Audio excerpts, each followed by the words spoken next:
Bom dia, professora. Bom dia, Murilo. Tudo bem, querido? Como é que Tudo você bem? está? Estou tentando me adaptar aqui a este outro Eu estou computador. mais ou menos bem, Por quê, meu amor? Fala para mim. porque nas duas primeiras aulas eu dormi um pouquinho e esqueci de colocar presente. Esquenta sua cabecinha com isso não. Eu estou tentando organizar meu cabelo aqui, mas não estou conseguindo organizar meu cabelo. Ai, Marcela. Ai, Tudo bom com vocês? Gabriel, eu continuo inconformada, tá? Letícia, Alice, todos colocando presença, pegando material. Minha mãe não tirou o tempo de fazer ainda. Não tem culpa, não. Ai, ai. Imagino que vocês devem ter muito serviço aí, né? Imagino mesmo. Amados, página 89, nós vamos continuar em Brasil, ok?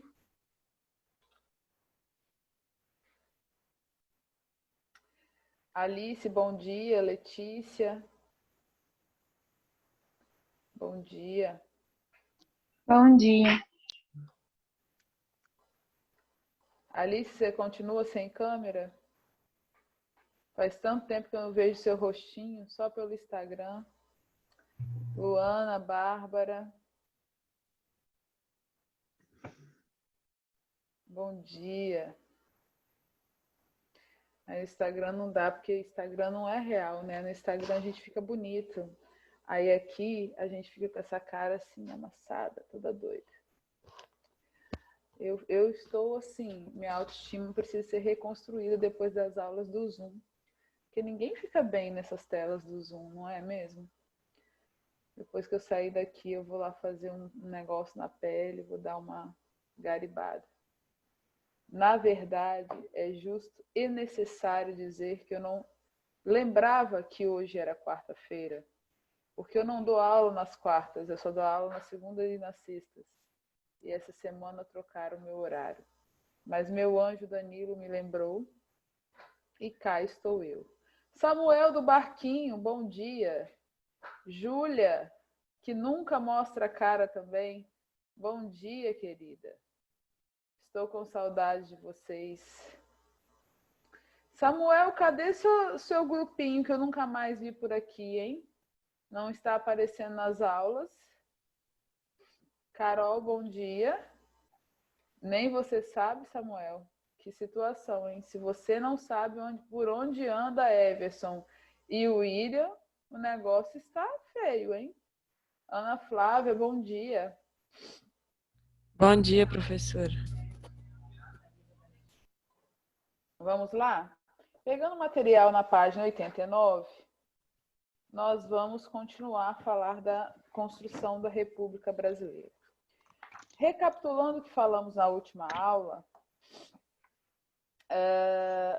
a aula 14 falou da República da Espada, então falou daquela estruturação da República. E aí eu comecei dizendo para vocês dos projetos republicanos que nós tínhamos, né?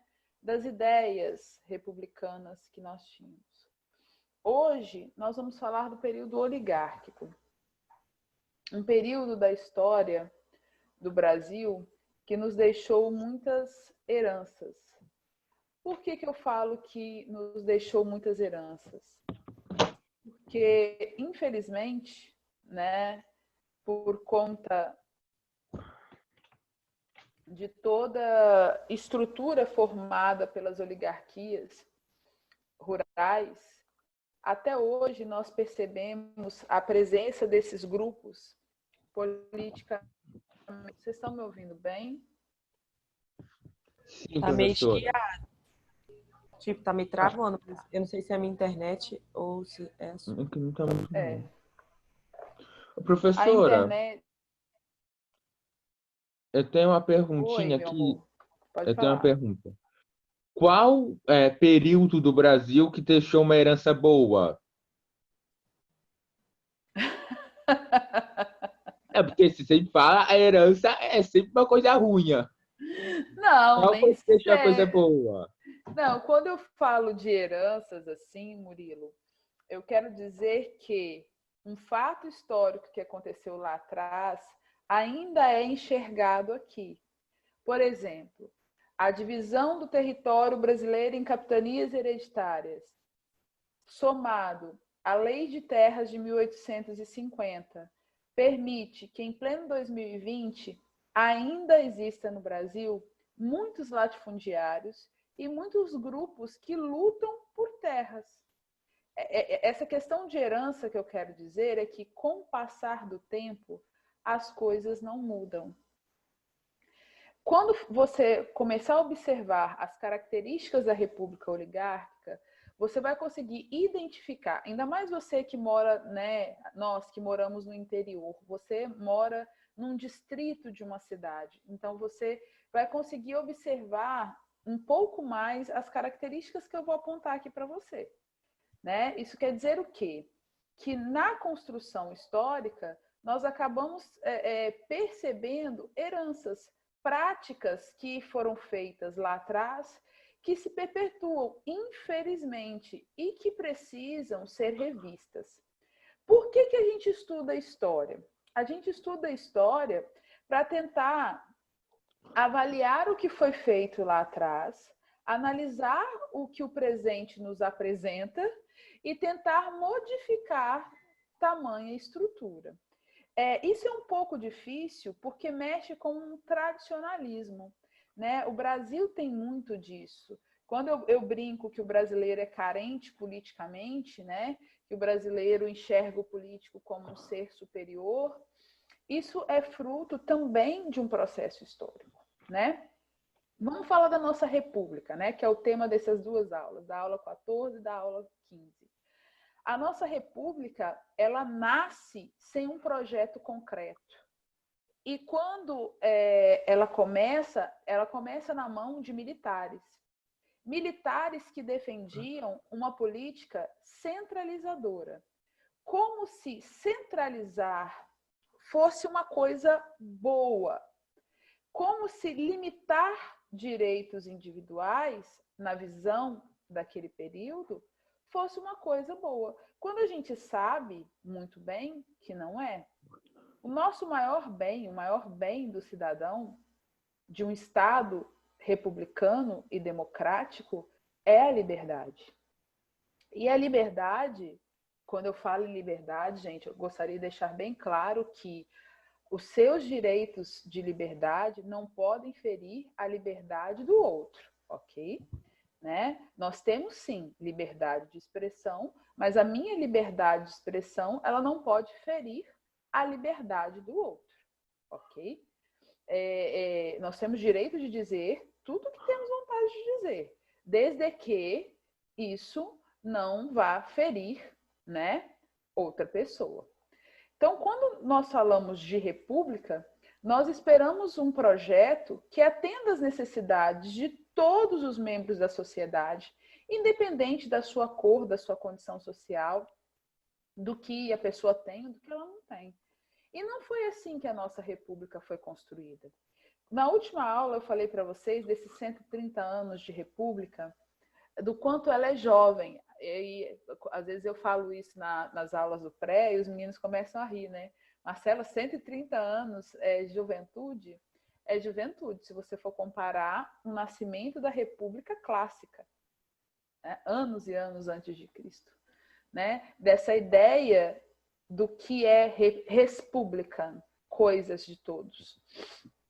E aí a nossa primeira fase, que nós falamos na aula passada, foi uma primeira fase positivista, com 2 marechais, né? Deodoro da Fonseca e Floriano Peixoto.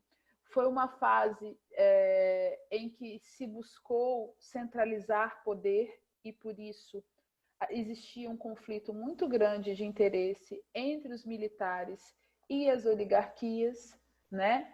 E tudo isso, toda essa estrutura criada durante a primeira fase permitiu com que houvesse a ascensão de grupos políticos que passaram a lutar por interesses próprios. Quando eu falo da herança e você fala assim, nossa, mas não deixaram nada de bom, é triste pensar que, em pleno 2020, ainda existam grupos políticos que lutam pelas mesmas coisas, pelos interesses próprios.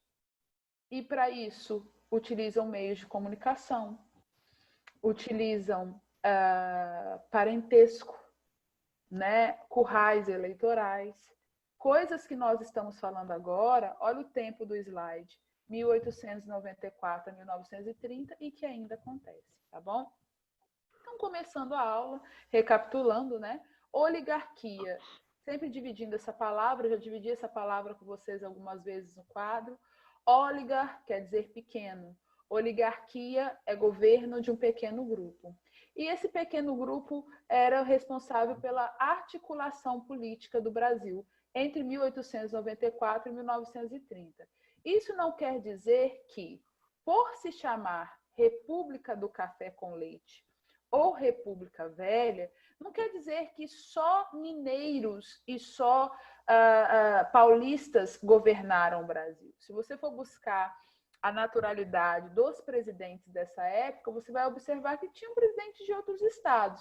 Porém, para suas candidaturas serem aprovadas, precisavam passar pela aceitação desses dois estados. Por que esses dois estados?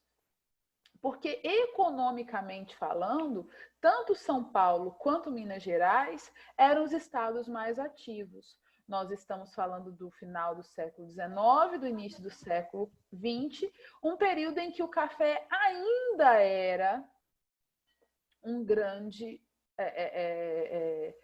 produto, ainda ditava muitas coisas no Brasil, apesar de que o Brasil, nesse momento, já estava vivendo sua fase de industrialização. Nós falamos isso no segundo reinado, a partir das ações de Visconde de Mauá, né? Então, agora o Brasil já vive uma economia um pouco mais diversificada. Tanto é que Minas Gerais vai aparecer aí como produtora de leite e como influenciadora política também, tá? Então, dentro dessa estrutura formada da República Oligárquica, nós temos 3 pontos: o nível federal, o nível estadual e o nível municipal.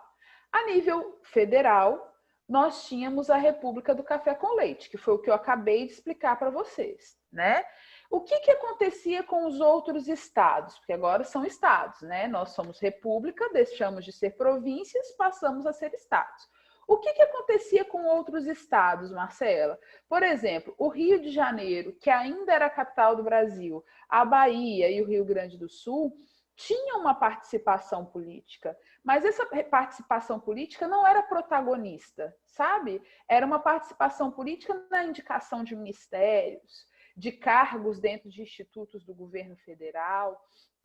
Não era nada que tivesse assim uma expressão política considerável.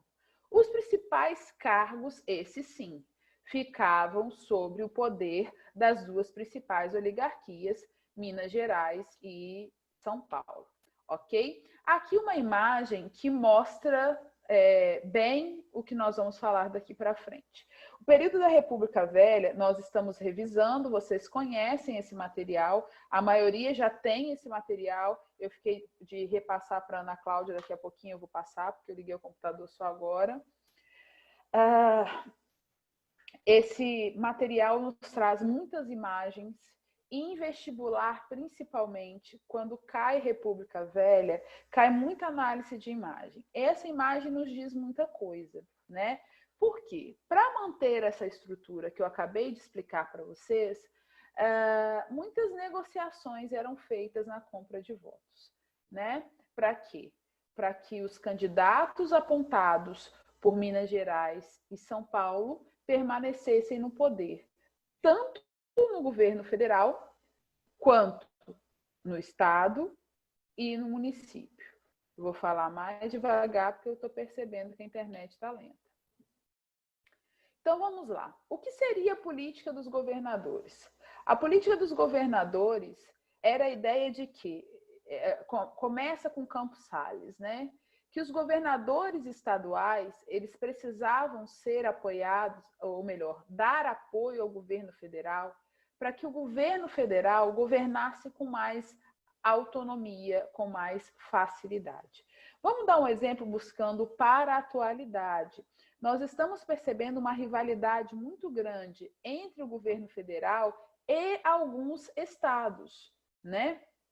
Alguns governadores que não estão aceitando algumas práticas defendidas pelo governo federal. Nesse momento da história que nós estamos estudando aqui, isso seria quase impossível, porque o governo federal fazia de tudo para que os representantes estaduais, ou seja, os governadores, fossem partidários, fossem do mesmo partido, do mesmo grupo de interesse que eles. Tá? Então, quando eu falo de política dos governadores, eu estou falando do nível estadual, ok?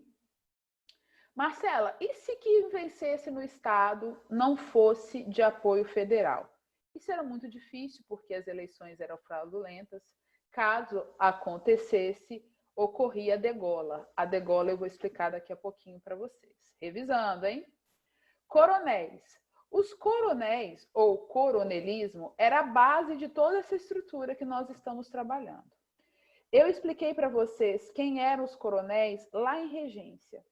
O ato adicional de 1834, ele cria a Guarda Nacional.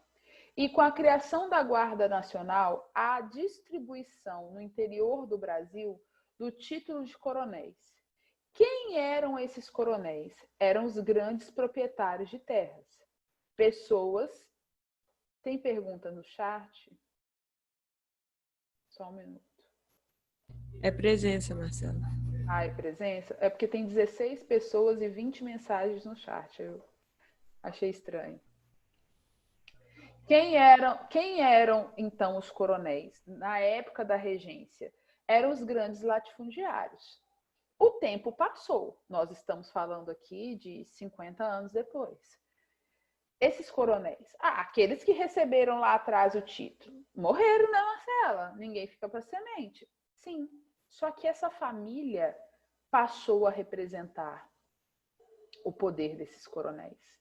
Então, famílias como Cavalcante, Albuquerque, em Pernambuco, que é lá da Revolução Praieira, que falamos lá atrás, né? Família Collor, família Sarney, família Magalhães. Essas famílias, elas continuaram exercendo um poder muito grande na região que tinham. Não só por serem donos de terras, porque o momento já era outro. Agora elas tinham o quê? Currais eleitorais, poder político, aproximação do governo federal, poder de decisão. Então, é como se esses coronéis, com o seu prestígio, com a proximidade da população e da massa, coordenassem todas essas eleições. Se eu quisesse vencer uma eleição, eu teria que estar próximo desse coronel. E esse coronel, geralmente, era um nome conhecido na cidade, não só por ter terra, mas por ter uma imagem construída como um homem simpático, popular, ao mesmo tempo poderoso, de quem as pessoas tinham medo, né?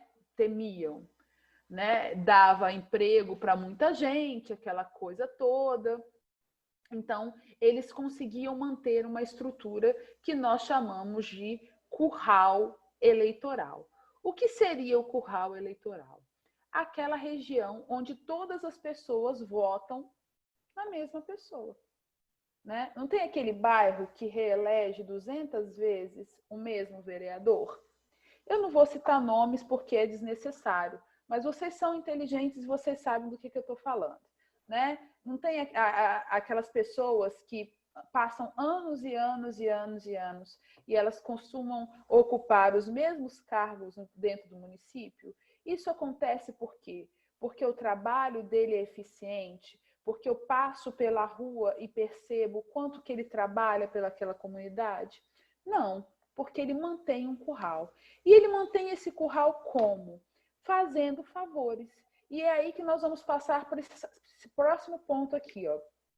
Fraudes eleitorais ou manipulações de resultados. A primeira coisa que eu vou explicar e que eu acho importante você, como eleitor, que vocês vão votar este ano, né, entender, é que é uma prática que ainda, infelizmente, permanece, que é o clientelismo, né? Clientelismo vem da palavra cliente. Então, é o voto em troca de pequenos favores ou presentes. Onde que isso funciona? Geralmente funciona em comunidades mais carentes. Funciona entre grupos, pessoas que têm, assim, como eu posso dizer, uma necessidade muito grande e, como é carente, acaba vendo naquele político um consolo, acaba vendo naquele político um exemplo, entendeu? Então, quando um vereador se elege muitas vezes no mesmo bairro, nós temos vários exemplos aqui no nosso município, né? Geralmente acontece isso. Faz uma defesa jurídica, acompanha a pessoa até a defensoria pública, dá uma carona para ir para o HGL, um saco de cimento para construir um muro lá no fundo da casa dele, dá um emprego para o filho dele que nunca quis trabalhar, encosta ele numa secretaria e deixa ele lá sem fazer nada, mas ele está recebendo um ticket, ele está recebendo um salário. E aí, o que acontece? Nasce no coração daquela família um sentimento de gratidão.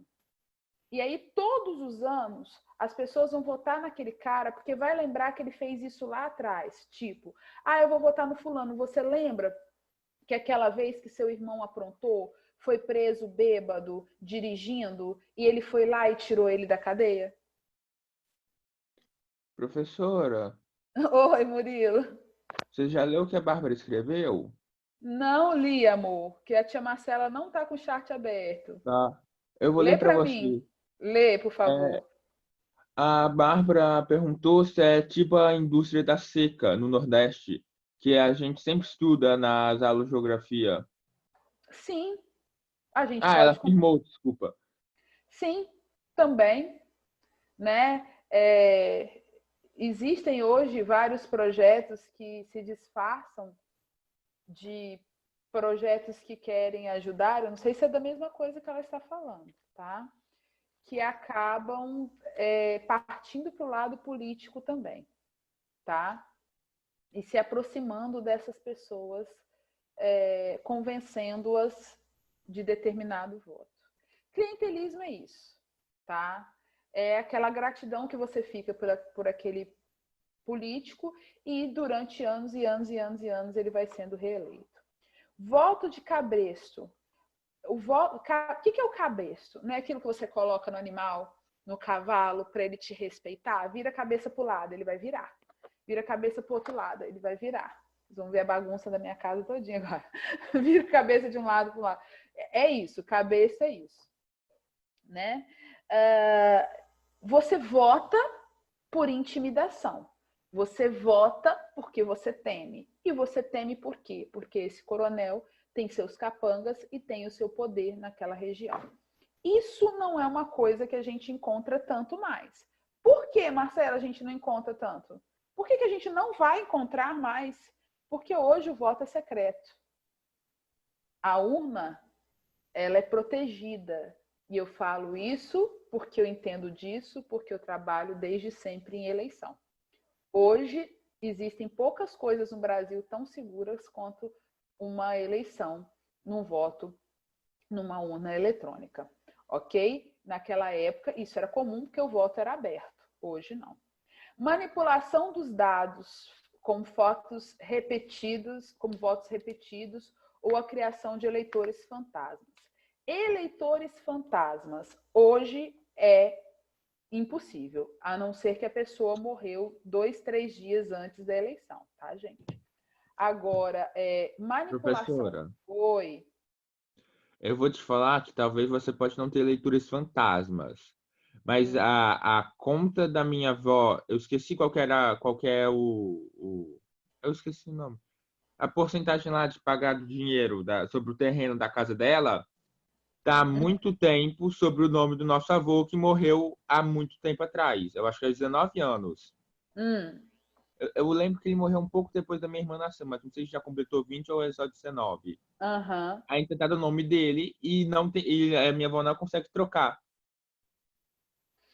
Então, ela não consegue trocar, Murilo, porque para fazer isso requer uma documentação grande e dinheiro. Ninguém pode transferir o nome de uma pessoa, de um terreno, de uma pessoa para outra, sem pagar muitos impostos. Na verdade, amado, tudo no Brasil é imposto. Eu vou te dar exemplos. Um divórcio, se as pessoas tiverem patrimônio, não custa menos de 30 mil reais. Né?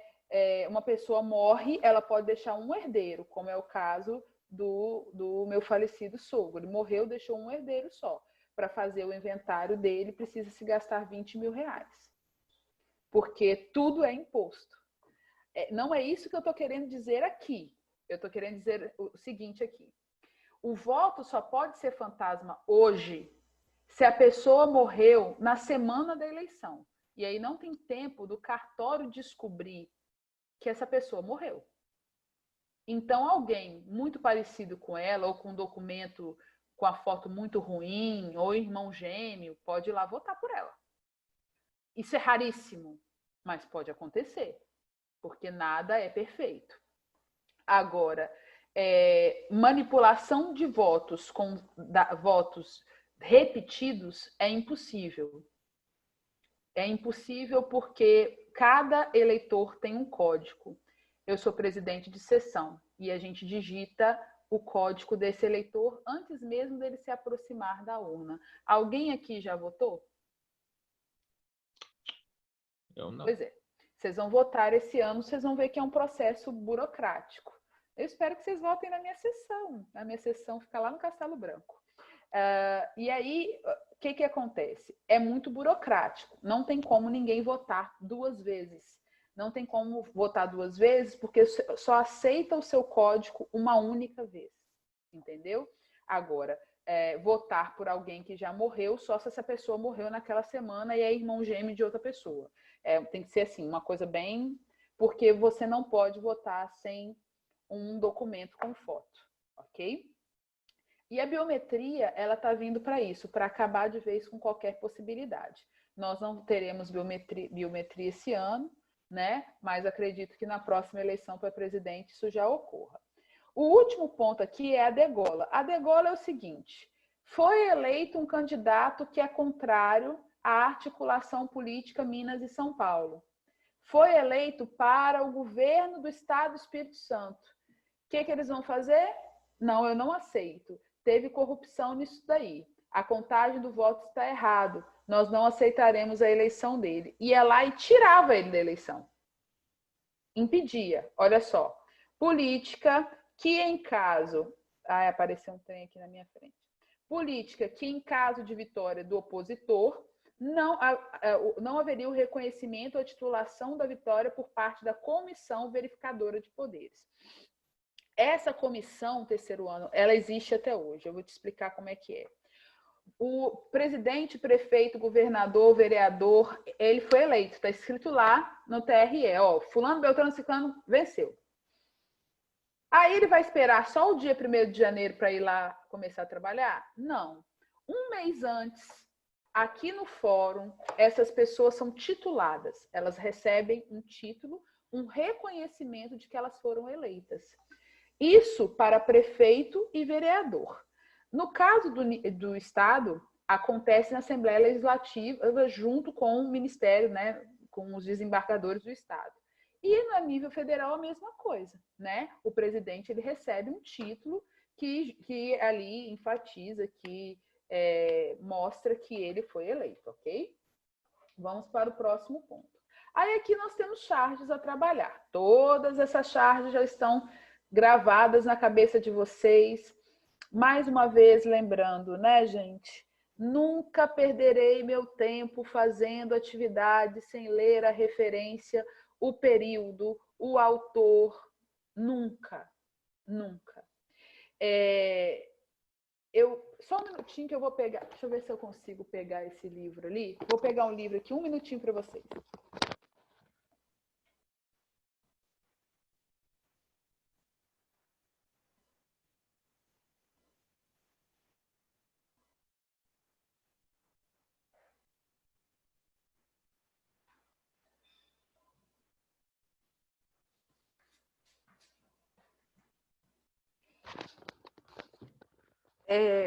Esse tema, ele já caiu algumas vezes no Enem, e eu acho que existem alguns autores que vocês precisam conhecer. Eu não quero que vocês leiam a obra toda, até porque vocês não vão ter tempo para isso, né?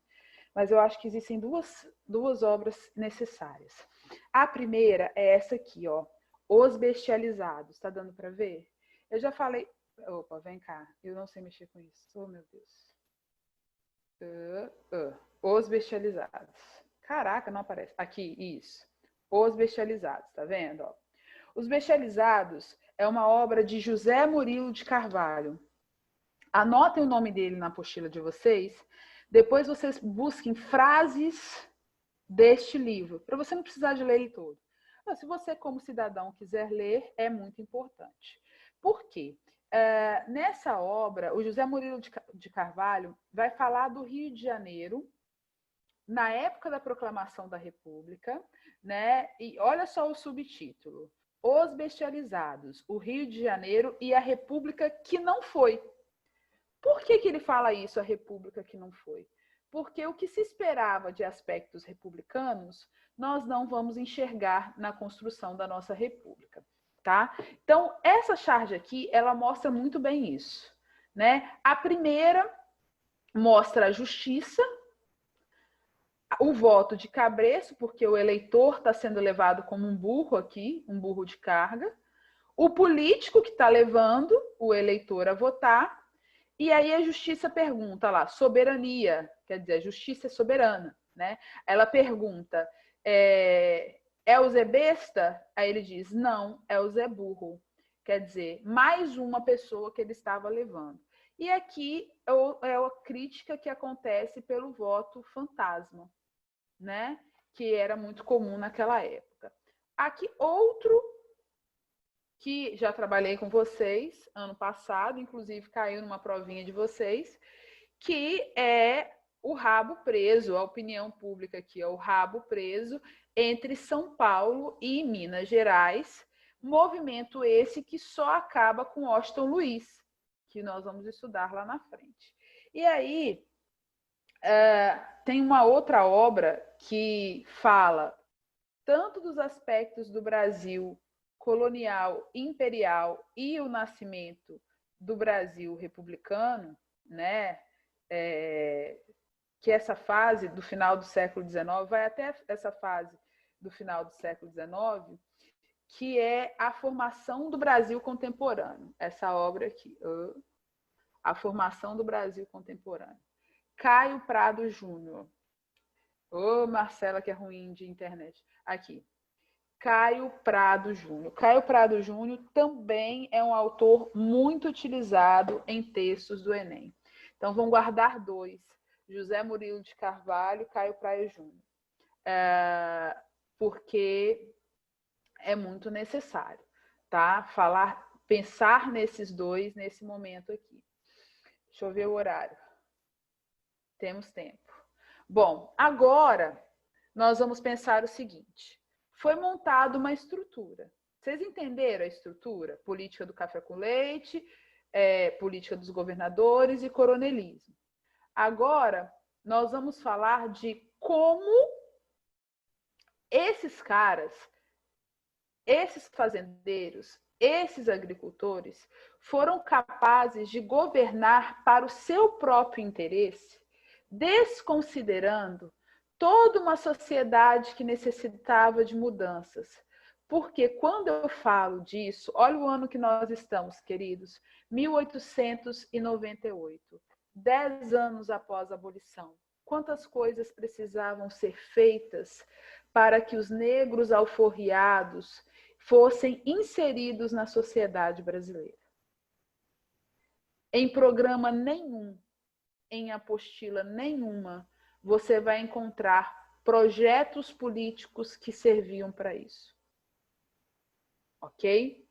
Então, o que nós vamos estudar agora são projetos políticos que só atendiam as necessidades das oligarquias. E aí eu trago 2 para vocês, tá? E esses 2 estão dentro da estrutura econômica que privilegiava o café, que era o principal produto do Brasil na época. A primeira é a Loan, que eu não sei falar muito bem inglês, vocês sabem disso, de 1898. O que ela faz? Ela renegocia a dívida externa do Brasil para pegar dinheiro emprestado para poder comprar o café que o Brasil estava produzindo, tá? Olha só, eles conseguem negociar com bancos internacionais a suspensão de juros por 3 anos. Por 13 anos para dar início ao pagamento e 63 anos para quitação integral. Uma dívida de 63 anos, um empréstimo de 63 anos, realiza a quantidade de juros inserido nisso. Então, o Brasil vai criando uma bola de neve para sustentar o quê? Os cafeicultores, que eram as pessoas que governavam o Brasil. O que eles deram como garantia? Porque ninguém vai te emprestar um dinheiro se você não der uma garantia. Eles deram garantia de quê? As receitas da alfândega do Rio de Janeiro, ou seja, as pessoas que chegavam no Rio de Janeiro e pagavam impostos sobre os produtos que compravam lá fora, e isso era muito, então eles dão essa receita como garantia, tá? A receita da estrada de ferro da Central do Brasil, a mais utilizada na época no Rio de Janeiro, e o serviço de abastecimento de água do Rio de Janeiro. Quer dizer, caso eles não pagassem essa dívida, tudo isso daqui passaria a ser do Banco Internacional que emprestou o dinheiro. A retirada do meio circulante, né, e a queima de moedas na época. Esse segundo é o mais importante, é o Convênio de Taubaté. Por que a Marcela considera o mais importante? Taubaté é a região do Oeste Paulista onde os barões do café viviam. Em 1906, o café já não era mais, o café brasileiro já não era mais o café. Ele já estava disputando espaço com café de outros lugares. Então, o café brasileiro precisava continuar sendo produzido e para manter essa produção, o Estado resolve fazer o quê? Comprar tudo que o Brasil produzia e não conseguia vender. Então, é um plano de... Presta atenção, é um plano de valorização artificial do café. Artificial por quê? Porque era uma mentira. Eles valorizavam o valor do produto porque o Estado comprava esse produto para manter o preço dele, quando, na verdade, esse café estava lá parado e estocado. Deu para entender isso? Numa época em que não existiam os recursos nem as tecnologias que permitiam que esse café permanecesse com a mesma qualidade durante muito tempo.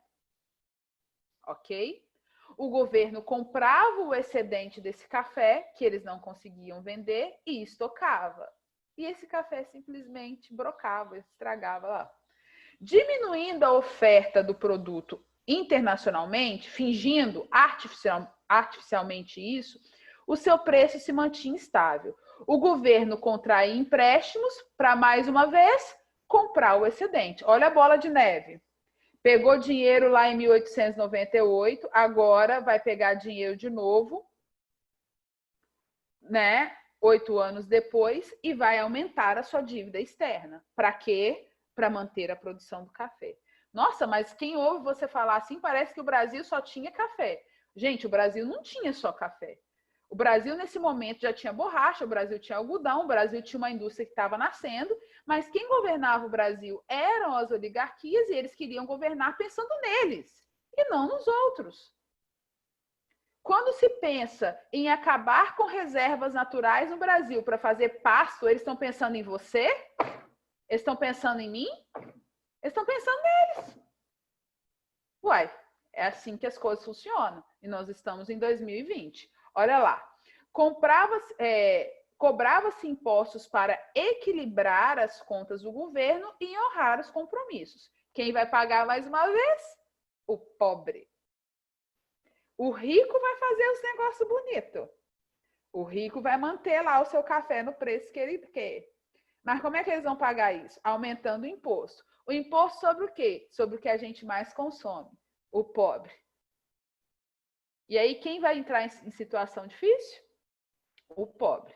O Brasil se endividava e ampliava a sua dependência com o exterior. O governo almejava vender o estoque do café quando esse valor aumentasse. Só que o café acabava estragando. Não existiam os secadores, não existiam essas formas elaboradas de se estocar café. O café estragava, a dívida lá continuava, o juro continuava subindo e o prejuízo só aumentava. Ou seja, havia a privatização dos lucros. Quem lucrava? Só o fazendeiro. O Estado se lascava também, gente. A privatização dos lucros e a socialização das perdas. Quando eu falo de socialização das perdas, é porque eu estou falando que quem vai pagar por isso é o pobre. Enquanto isso, o bolso do cafeicultor estava salvo. Ok? Deixa eu ver o nosso horário aqui. Queridos, acabou nossa aula. Falei igual a nega do leite, acabou nossa aula. Na próxima aula, nós vamos entrar nos conflitos sociais deste período, que já não é mais a aula 15, não é mesmo? É a aula 16. Então, você vai ler a aula 15, como está combinado lá no Alunos Book. Você vai fazer as atividades enquanto está tudo fresco na sua cabeça. República Velha cai bastante, ok? E vai ajudar. Eu ia até dar dica de um Instagram aqui para vocês seguirem. Deixa eu ver se eu acho o cara aqui. Rapidinho, antes da aula acabar. É um professor capixaba. Professor Adolfo Braz. Anotem, por favor. Professor.Adolfo Braz. Ele é um doce. Ele me procurou, viu que tem no meu perfil que eu sou professora de história, pediu para divulgar as coisas dele. Eu estou um pouco afastada de rede social por questões de saúde mental, mas ele é uma pessoa maravilhosa, tá? Raízes da História é o nome do Instagram dele, professor.Adolfo Braz. Lá, ele está montando, deixa eu ver se eu consigo mostrar. Ele está montando resumo de períodos históricos. Ele fez um muito legal, deixa eu ver se eu acho aqui, sobre a Guerra de Canudos.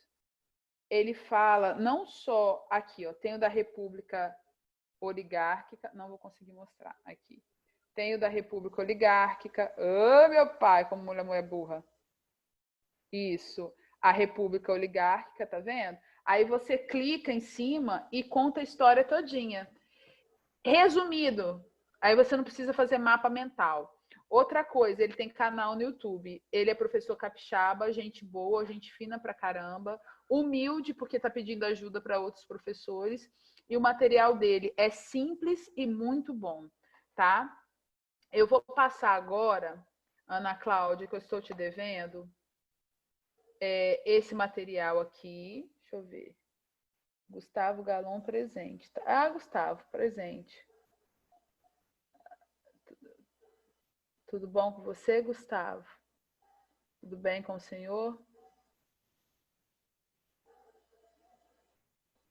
Tudo jóia, né? Deixa eu conversar com vocês aqui um minutinho. Deixa eu fechar aqui. Eu vou passar 2 materiais para vocês. Não quer fechar. Fechou. 2